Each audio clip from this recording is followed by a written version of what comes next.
किसी ने बड़े कमाल की बात कही है कि लोगों को सफाई देने में अपना समय बर्बाद मत करना, क्योंकि लोग तो वही सुनते हैं जो वो सुनना चाहते हैं। हाय गाइस, मेरा नाम है आरजे कार्तिक और आपके लिए एक छोटी सी कहानी। ये कहानी एक सरकारी दफ्तर की, जहां के बॉस बड़े परेशान थे क्योंकि उनके कर्मचारी थे शर्मा जी, जो समय पर ऑफिस नहीं आते थे। हफ्ते में 2 या 3 दिन लेट आते थे। बाकी के एम्प्लॉयज आकर के कहते थे कि सर हम पागल हैं क्या, वो लेट आते हैं, उन्हें आप कुछ नहीं कहते, हम थोड़ा भी लेट होते हैं हाँ आप हमें डांटने लगते हैं।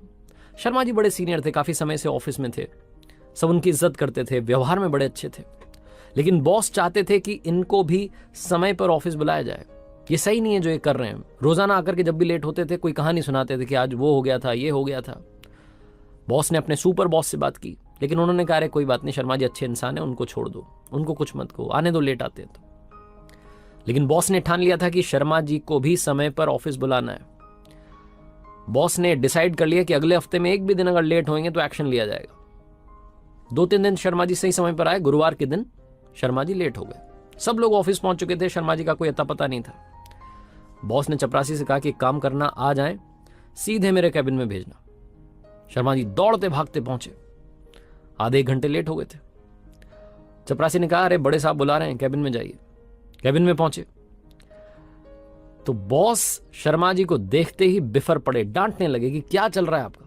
मुझे मालूम है आप अभी जरूर कोई ना कोई परोपकार की कहानी सुनाओगे, समाज सेवा की, ये हो गया था, वो हो गया था, उसकी मदद करी, उसकी मदद करी, और क्या फर्क पड़ रहा है आपकी इन समाज सेवा की बातों से।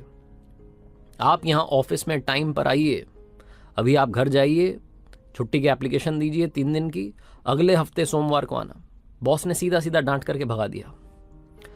शर्मा जी उदास थे, बाहर जाकर के छुट्टी की एप्लीकेशन लिखी, ऑफिस से बाहर निकल गए और सोचने लगे कि क्या करूं, आज का तो पूरा दिन खाली पड़ा है।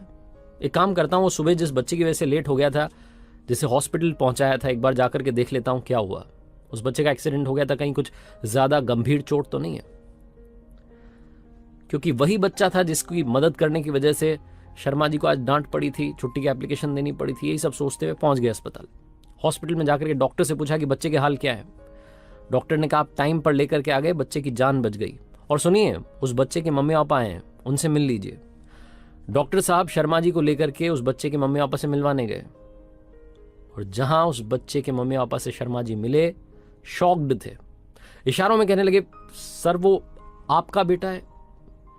सामने शर्मा जी के बॉस खड़े थे, हाथ जोड़ करके, और धन्यवाद दे रहे थे, कह रहे थे कि तुमने मेरे बच्चे की जान बचा ली। अगर तुम टाइम पर उसे हॉस्पिटल लेकर के नहीं आते, उस एक्सीडेंट की वजह से मेरे बच्चे की जान चली जाती।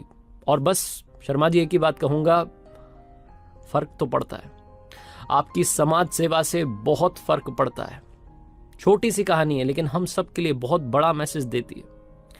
कई बार हमारे सामने भी ऐसी घटनाएं होती हैं, हम सोचते हैं क्या फर्क पड़ रहा है, चलो ना चलते। मदद करते चलिए, क्योंकि फर्क पड़ता है, और हम सब लोगों को मिलकर के इस दुनिया को एक अच्छी दुनिया बनाना है। इसलिए हमेशा ध्यान रखिएगा, किसी की भी मदद करें, किसी के लिए भी मुस्कान बांटें, फर्क तो पड़ता है। आरजे कार्तिक बस यही कहेगा, दुआएं कमाते चलिए और इन्हीं दुआओं के साथ कर दिखाओ कुछ ऐसा कि दुनिया करना चाहे आपके जैसा।